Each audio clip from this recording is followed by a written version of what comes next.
গেল কয়েকদিন ধরে আমার কাছে মনে হচ্ছে যে পলিটিক্সটা একটু টেন্সড অবস্থায় আছে, যার একটি বড় কারণ আমরা সরকারের সাথে সেনাবাহিনীর দূরত্বের কথা শুনেছি।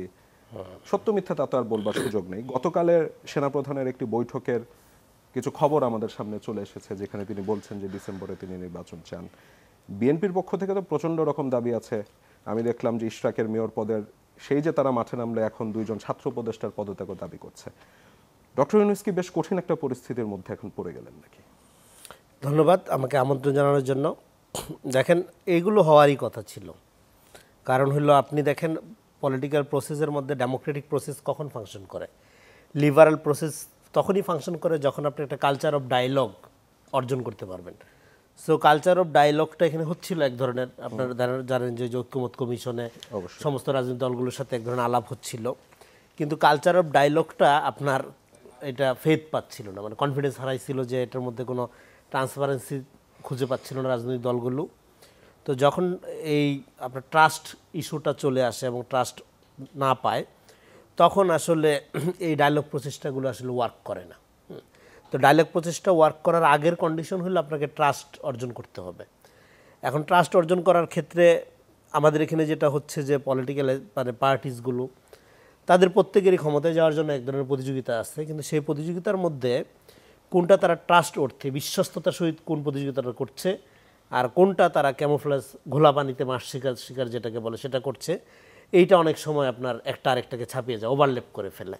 সেই কারণেই প্রবলেমটা হয়। তা আমি এখন এই প্রবলেমটা কেন তৈরি হলো সেটার বোঝার যদি চেষ্টা করি, তাহলে দেখা যাবে যে ধরেন এইখানে আমরা ধরেন 5 তারিখের পরে আমরা বারবার বলতেছিলাম যে দেখেন 100% বিরোধিতার জায়গায় গিয়ে রাজনীতি করার আর কোনো সুযোগ নেই। আপনি দেখছিলাম লিখেছেন, বারবার বলেছি, আমরা বারবার লিখেছি। কিন্তু এখন ধরেন বিএনপি একটা কথা বলছে, এখন আপনি একটা নতুন দল বা আপনি অন্য দল করেন, এই জন্য আপনাকে তারা 100% বিরোধিতা করেই আপনার রাজনীতি করতে হবে, এই দিন আসলে অলমোস্ট শেষ হয়ে গেছে। যদি আপনি এই কালচারের দিকে নিয়ে যান তাহলে তখন এটা কনফ্রন্টেশনের দিকে যাবে। ডায়ালগ অফ কালচার যেটা, হ্যাঁ, আপনার আলাপ আলোচনার মধ্য দিয়ে সমঝোতা বা প্রবলেম বা সমস্যা নিরসনের যে সংস্কৃতির কথা আমরা বলছিলাম, যে এটা একটা ডেমোক্রেটিক প্রসেসে উত্তরণের জন্য প্রাইমারি কন্ডিশন, সেইটা ডেভেলপ করার আর কোনো সুযোগই পাবে না। তো এইটা যখন ডেভেলপ করার সুযোগ না পাবে, তখন যেটা হবে যে হ্যাঁ, এই সরকারের যদি কোনো ম্যান্ডেট থাকে সেটা হলো সমস্ত দল মত রাজনৈতিক পক্ষ সমস্ত মানুষের ঐক্যটাই ম্যান্ডেট।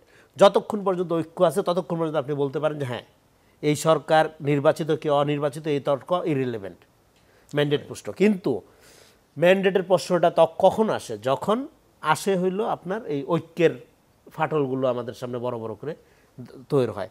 যার আত্মবিশ্বাস থাকতেছে না বা যে বিশ্বাস করতে পারতেছে না, সে তখন বলতেছে তো এই সরকার তো নির্বাচিত না, ফলে নির্বাচিত সরকার ছাড়া এই ধরনের সিদ্ধান্ত নিতে পারবে না। আরেকটা হলো, এই সরকার ক্ষমতায় আসার পরে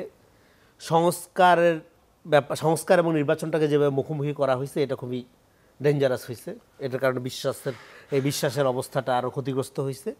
যেটা করা দরকার ছিল, আওয়ামী লীগের বিচারটাই সংস্কার, আলাদা করে সংস্কার বলে কিছু নাই।